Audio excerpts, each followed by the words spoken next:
Bien le bonjour. Très heureux de vous retrouver pour une nouvelle vidéo et je vais prévenir tout de suite. Aujourd'hui, ça va parler detailing. Ça ne va pas parler juste de lavage auto, ça va parler vraiment de detailing. Si tu n'as qu'une heure 30 devant toi, cette vidéo n'est pas faite pour toi. Si tu n'as pas envie de dépenser d'argent dans du matériel, cette vidéo n'est pas faite pour toi. Si tu n'as pas envie d'aller dans les moindres détails, cette vidéo n'est pas faite pour toi. Aujourd'hui, je vais vraiment aborder le detailing pur et dur, c'est-à-dire aller dans le détail. Parce que laver ta voiture en 1h30, c'est absolument pas du détail. Ce n'est pas parce que dans ton nom d'entreprise il est marqué detailing que tu fais du detailing. Ce n'est pas parce que tu es passionné de lavage auto que c'est du detailing. Et encore une fois, le detailing est une philosophie. Là aujourd'hui, je vais surtout m'attaquer à l'intérieur. Une vidéo sur l'extérieur arrivera bientôt. Soyez patients. Avant tout, il vous faudra du matériel et des produits. On ne fait pas ça n'importe comment. Vous aurez besoin d'un PC, d'un nettoyant cuir tissu, d'un aspirateur, un injecteur extracteur, un chargeur pour votre batterie, un nettoyant cuir avec sa brosse, évidemment un baume pour vos cuirs, des tampons applicateurs, un tas de microfibres,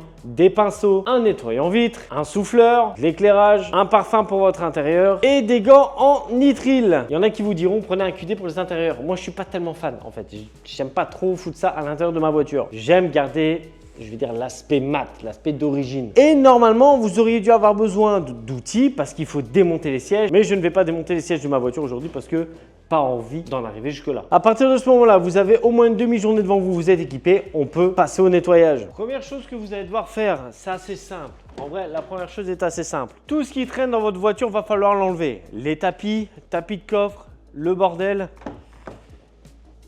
En passant évidemment par le siège de votre enfant.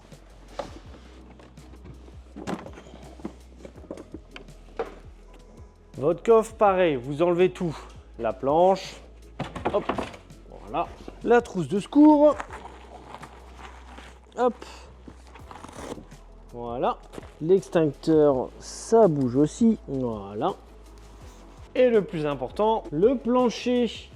Parce que lui aussi, vous allez le nettoyer. Regardez, ça c'est un compartiment dans lequel je ne vais jamais. J'ai jamais eu d'accident, j'ai jamais eu trop gros problèmes. Et je vais jamais voir, mais il y a quand même des feuilles qui se sont glissées dedans. Même les mousses, je vais les enlever, mais ça je vais vous l'épargner. Maintenant qu'on a vidé toute la voiture, la première chose à faire, c'est les tapis. Pour la simple et bonne raison que pendant qu'ils sécheront, vous ferez le reste de votre voiture. C'est logique. Là, ce qui va se passer, c'est que on aspire et laver. Là, ils sont tout propres. Si vous posez la question à quoi je les lavé, je les lave à grande eau. Pas besoin d'injecteur extracteur. Je vous donnerai ma technique après. Polestar de chez Corkemi dilué 1,10 et visseuse. Visseuse, brosse souple et vous êtes parti. Et du coup, comme ça, vous faites vos tapis, hop, votre plancher de coffre et la planche de coffre. Par contre, pour la planche, n'appuyez pas dessus, sinon vous allez la péter. Et pour sécher vos tapis, vous les mettez sur un étendoir et vous laissez la gravité faire le reste. Vous n'avez pas besoin de le sécher avec un injecteur extracteur. Vous avez le temps. On est dans le detailing, on n'est pas juste dans le valeting. Donc vous avez le temps. Autre chose dont on ne parle pas, mais qui va être très important. Vous avez fait vos tapis, ils sont à sécher. Jusque là, pas de problème. Nous allons nous attaquer à l'intérieur de la voiture. Nettoyer l'entièreté de l'intérieur de la voiture. Mais avant d'engager n'importe quel nettoyage, il faut savoir qu'aujourd'hui, nos véhicules sont bourrés d'électronique. Vous n'êtes pas sans savoir, avec vos sièges chauffants, votre ordinateur de bord, votre tableau de bord digital. Vraiment, tout est bourré d'électronique. Si vous laissez toutes vos portières ouvertes pendant quelques heures, vu que c'est une véritable étape de detailing, vous allez tomber à court de jus. Ça m'est déjà arrivé plusieurs fois que sur ma Mazda, en fait, je me suis retrouvé à court de batterie parce que j'avais laissé mes portières ouvertes et l'électronique, ça bouffe, mais réellement. J'ai acheté ce qu'on appelle plus communément un chargeur mainteneur de batterie. Ce petit outillage vous permettra en fait tout simplement de garder la charge dans votre batterie. Vous pourrez ouvrir toutes les portières, vous pouvez allumer toutes les lumières, vous le gardez ça dessus et ça vous permettra d'avoir la charge de votre batterie pour redémarrer par la suite. À partir de ce moment-là, je vais aspirer et souffler la voiture. Aspirer, vous trouverez ça normal, mais pourquoi je vais souffler la voiture? Ça n'a pas de sens. Simplement parce que il se peut que dans les recoins de votre voiture, surtout si vous ne démontez pas les sièges, vous aurez des résidus en fait qui sont coincés et que vous n'arriverez pas à voir avec un aspirateur. Si vous faites une étape de detailing, tout simplement, vous aspirez l'entièreté de votre voiture. Vous soufflez l'entièreté de votre voiture et si jamais vous réaspirez dans les petits endroits de votre voiture. Comme je vous l'ai dit, on est dans une étape de detailing, ce n'est pas du simple lavage. Et je le répéterai tout au long de la vidéo parce que c'est très important. Vous allez me dire, oui, il fait des airs, oui, chinoise, oui, tchic-tchac, mais on est dans le detailing. detailing. J'aurais pu démonter les sièges, je ne le ferai pas dans cette vidéo, je ne le ferai pas sur ma voiture parce que en général les sièges on les démonte quand c'est vraiment un état catastrophique. Là j'entretiens ma voiture, j'ai pas tellement besoin en fait de démonter les sièges pour aller en dessous. Bon, là je vais commencer à aspirer, je vais évidemment vous épargner tout ça et on se retrouve après. Vous voyez pourquoi je vous dis que le detailing c'est pas du simple lavage. Là j'ai enlevé mes mousses et en soi quand vous regardez bien, si je n'enlève pas la planche et que je laisse la planche au-dessus, j'aspire au-dessus, je lave au-dessus, le client ne le verra jamais. Vous comprenez? Le client en soi ne le verra jamais. Mais tout le contour où il y a des saloperies non aspirées parce qu'on n'aura pas enlevé les mousses, on n'aura pas enlevé le plancher, bah ce sera resté là. Et elle est là, l'âme de la perfection. Toutes ces conneries que vous voyez autour, faut les enlever en fait, tout simplement. C'est pour ça que je vous dis souvent, ce n'est pas du simple lavage. Faut être consciencieux, faut regarder partout. Et il ne faut pas rater de miettes. Maintenant que c'est aspiré, soufflé. Maintenant, je vais dire que le plus gros de la poussière est dégagé. C'est ce qu'il y a de plus important. On va passer tout d'abord au nettoyage. Ce qu'il vous faudra tout simplement, c'est un APC. Moi, j'utilise celui de chez Fresso pour la simple et bonne raison que comparé par exemple au Green Star, le Fresso est un peu plus doux. Il dégraisse très bien, il sent très bon et il est un peu plus doux. C'est-à-dire qu'il ne blanchira pas vos plastiques. Il n'attaquera pas foncièrement vos plastiques. Vous aurez besoin, bougez un peu la cam, d'un pinceau pour nettoyer tous vos intérieurs et d'une paire de microfibres. Les microfibres, vous allez en avoir besoin de beaucoup. N'hésitez pas vraiment à prendre des paquets complets, ça vous servira. Première chose à faire, vous n'allez pas resaloper ce que vous avez aspiré et soufflé. Donc avant toute chose, avant de passer au lavage, et là j'insiste, protégez votre sol parce que vous allez remettre vos pieds sales dans votre voiture. Or que vous venez d'aspirer. Certes, vous l'avez peut-être pas lavé en profondeur, brosse, injecteur, extracteur, mais c'est quand même important de les protéger pour éviter de ressalir au-dessus. On n'oublie pas, on est dans le detailing et c'est pour ça aussi que vos cuirs, ne les faites pas tout de suite ou vos sièges en tissu, c'est pareil. Vous les faites plus ou moins en dernier. Comme ça, vous pouvez encore vous asseoir dessus pour nettoyer votre voiture. À partir de là, je ne vais pas foncièrement vous apprendre quelque chose. Vous savez laver votre voiture. Vous savez mettre de l'APC, l'appliquer au pinceau et l'essuyer. Je ne vais rien vous apprendre. En soi, vous savez nettoyer les surfaces qui se voient. Vous n'avez pas besoin de moi en soi. Mais moi, je vais vous montrer les endroits les plus importants, les plus pointilleux pour que ce soit vraiment parfait. Ah, et petit tips. Quand vous essuyez votre APC, humidifiez légèrement votre microfibre. Ça vous permettra en fait de vraiment rincer entre guillemets en même temps. Parce qu'un APC, en général, a besoin d'être rincé. C'est un bête détail. Je vais dire vous sauvez la vie. Non, ça ne vous sauvera pas la vie, mais ça évite les traces et l'aspect collant de votre APC. Alors, il y en a qui vous diront faire les vitres avant de passer au nettoyage. Je vous expliquerai après pourquoi il faut faire les vitres après. Déjà, premier détail que les gens ont tendance à oublier. Quand vous avez un support pour vos lunettes, lui aussi il faut le nettoyer. Très très important. L'intérieur en général c'est du tissu. Vous essuyez simplement avec la microfibre et ça fonctionnera très bien. Voilà. Votre plafonnier c'est important de le faire avec parcimonie évidemment. Il faut y aller mollo vu que vous avez des boutons. Mais il faut le faire. Deuxième chose qu'on a tendance à oublier. Vos pare-soleil. Vous mettez souvent vos doigts dessus et même s'ils sont noirs, ils sont sales. Faut impérativement les laver. Sans compter le miroir que vous avez ici. Le miroir faites-le au nettoyant vitre. Votre ciel de toit par exemple. Là je vais pas le faire. Si votre voiture a plusieurs années que vous fumez à l'intérieur, moi c'est pas le cas. Je fume pas dans ma voiture donc ça va. Mais si vous fumez à l'intérieur de votre voiture, c'est important de le faire aussi. Nettoyant tissu, microfibre et ça ira très bien. Un autre endroit où vous mettez vos mains, c'est con mais les poignets. Vous vous rendez pas compte à quel point ça peut être sale. Si vous avez les mains sales que vous mettez votre main là, vous avez sali votre poignet. Donc il est important aussi de la nettoyer. Changez régulièrement de microfibre aussi. Ça évitera d'étaler la crasse. Là, on va arriver dans vraiment le pointilleux du détail. Les grilles d'aération. Donc pour vous, c'est un bête détail. Mais là, il y a de la poussière qui s'est emmagasinée dedans. Là, vraiment. Et encore une fois, vous êtes dans le détail. Vous devez rendre comme à l'origine. Donc c'est simple. Soit vous achetez des coton-tiges sur les boutiques de detailing, soit vous prenez un bête coton-tige comme celui-là. Vous mettez un peu d'APC dessus. Vous y allez.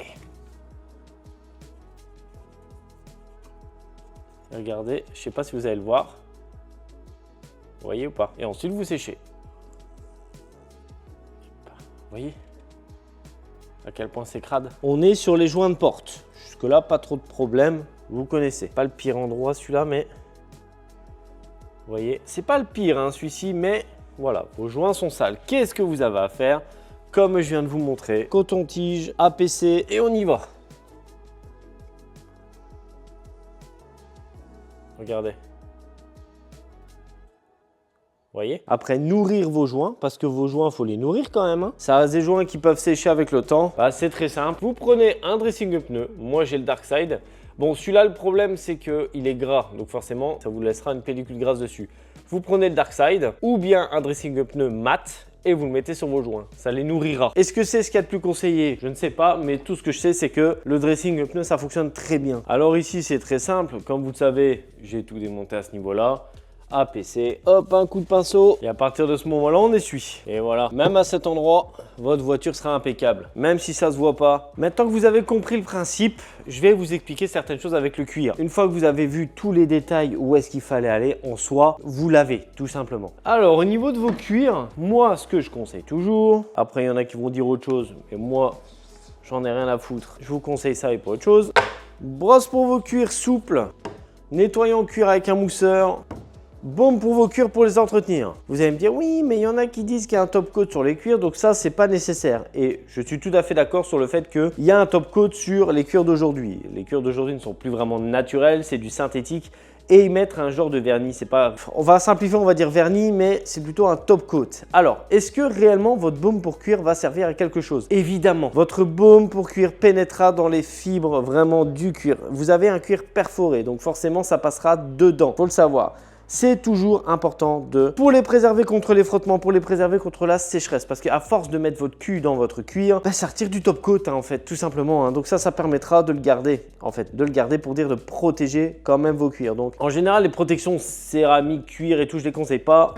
Les baumes pour cuir, pour moi, c'est un minimum. Alors, on va se retrouver sur le siège le plus sale. Il y a de la poussière qui s'est remise. Ça, c'est quand j'ai soufflé. Vous voyez, j'ai soufflé, vous avez toute cette poussière qui a dégagé. Vous voyez, il y a une ligne. Donc ça, c'est là où c'est la marque du siège auto de mon petit. Et en fait, il y a des, je vais dire, des trous qui sont bouchés par des crasses, par de la poussière qui a été écrasée, ce genre de choses. Ce que vous allez faire, mais va falloir prendre des précautions, être ultra minutieux. Tout le monde ne peut pas le faire. Tous les trous bouchés dans votre cuir, vous allez, avec une aiguille à coudre, enlever la crasse. Et en fait, comment ça fonctionne? Vous avez votre cuir perforé et vous tapez un coup d'aiguille dedans, en fait, tout simplement. Je vais aller de l'autre côté, ce sera plus simple. Donc, prenez votre aiguille. Tous les trous que vous voyez qui sont bouchés, hop, il est bouché. Hop, il est bouché. Ça peut paraître chiant, mais vous êtes dans le detailing. C'est pas juste du valeting. C'est pour ça que je vous dis 1h30 dans un nettoyage. Jamais de la vie c'est du detailing, jamais, jamais, jamais. Une fois que ça c'est fait, on va nettoyer le cuir. Vous avez votre brosse, votre nettoyant cuir. Voilà. Vous mettez en grosse quantité et vous y allez. Hop, à partir de ce moment-là, on va essuyer et vous allez voir, vous allez récupérer un aspect bien mat, bien propre, bien dégraissé. Le cuir est impeccable. Pour protéger le fait qu'il y a un siège auto enfant ici, parce que ça abîme hein, les sièges auto, vous le savez très bien. Tous les darons qui me suivent, ils le savent très bien. Vous prenez votre baume pour votre cuir. Hop, je l'ai mélangé. Hop, j'en ai même mis un peu trop là. Et là, ça va être très simple. Pas besoin de microfibre, pas besoin de quoi que ce soit. Vous le laissez tout simplement prendre et sécher. Et vous retrouverez un aspect bien mat, bien d'origine de votre cuir. Un autre détail que les gens ont tendance à oublier, important, les pédales, faut absolument les faire. Comme d'hab, APC, pinceau pour aller dans les moindres traits. Et ensuite, vous essuyez à la microfibre. Et il y en a qui vont me dire, oui, mais faut pas nettoyer les pédales parce que ça va glisser après. Ça fait toute la diff. Tout propre, tout noir, tout beau. Par contre, le truc que j'ai à vous conseiller, mettez pas de dressing ou ce genre de choses. Hein. Ça peut réellement glisser. C'est beau, mais ça fera glisser vos pédales. Une fois que le nettoyage est fait, que vous avez tout nettoyé, toute votre voiture est nettoyée, nous allons passer aux finitions, c'est-à-dire vos vitres. Pour vos vitres, c'est ultra simple. On va passer par 4 chemins, hein. Mais il y a un petit tips. Alors, pourquoi fait-on les vitres à la fin? Enfin, pourquoi moi je fais comme ça? C'est très simple en vrai. Parce que si vous faites vos vitres avant, vous allez foutre de l'APC sur vos vitres propre. Souci, c'est que à sécher, c'est un peu chiant. Ça peut faire des traces, ça peut être chiant. On fait les vitres à la fin parce que ça, c'est un produit qui s'évapore. Si ça tombe sur vos plastiques, vous essuyez un coup, c'est évaporé. Et dans le pire des cas, ce que vous pouvez faire, en fait, au lieu d'asperger sur votre vitre, vous le mettez sur votre microfibre. Ça fonctionnera très bien. Moi, je vais le faire. Hop. Voilà. Et vous avez vu, j'en ai mis quand même beaucoup. C'est pas fini. Il y a une chose que beaucoup de gens oublie. Je sais pas si je vais savoir le faire parce que je pense que ma voiture n'a plus de batterie. Mais elle veut pas, elle a plus de batterie. Bon, tant pis. Effectivement, la voiture n'avait plus de batterie, du coup j'en ai fait un format court, n'hésitez pas à aller le voir. Mais ce que vous avez à retenir, c'est que abaissez votre vitre, faites le dessus pour dire de les faire parfaitement bien, tout simplement. Et voilà comment fonctionne un vrai detailing pour l'intérieur d'une voiture. Si vous l'avez remarqué, ce sont des choses qu'on voit très peu en France, dans le YouTube français. Et c'est tout à fait normal. Parce que malgré tout, une étape de detailing, il faut être très patient et passionné pour le faire. Ce n'est pas donné à monsieur et madame tout le monde. Parce que oui, le detailing n'est pas juste du lavage. C'est un état d'esprit, c'est une façon de voir les choses différemment. Certes, vous lavez un intérieur, mais vous allez beaucoup plus loin. C'est de l'artisanat. En fait, vous essayez de le rendre comme à l'origine. Et en plus de ça, utilisez des méthodes qui sont le plus efficaces pour le moins de dégâts possible. Parce que oui, même le plus grand détaileur du monde fera des traces, fera des rayures sur votre carrosserie, sur votre plastique. C'est normal. Tout le monde ne s'improvise pas détaileur et on ne peut pas mettre le mot detailing un peu partout. Ça, c'est certain. Parce qu'un simple lavage n'est pas du detailing et du detailing n'est pas un simple lavage. Sur ce, j'espère que cet épisode vous aura plu. N'hésitez pas à vous abonner, à mettre un j'aime, un commentaire, c'est ultra important. Suivez-moi sur mes différents réseaux sociaux, Instagram et TikTok où je fais un contenu totalement différent et on se retrouve bientôt pour une nouvelle vidéo. Allô? Oui, c'est bien moi. S'il convient évidemment, ce serait surtout professionnel parce que j'ai envie de monter ma boîte en fait dans l'esthétique automobile et j'ai besoin d'un garage, je vais dire, avec de la place. Là, surtout, c'est pour le visiter pour voir s'il convient ou pas, avant tout. Oui, 10 heures, ça me va très bien. Ok, super, merci beaucoup. Bonne journée, au revoir. Eh ben, vous aurez les coulisses sur le fait que je vais visiter un bâtiment demain. Ben voilà, comme ça, vous savez.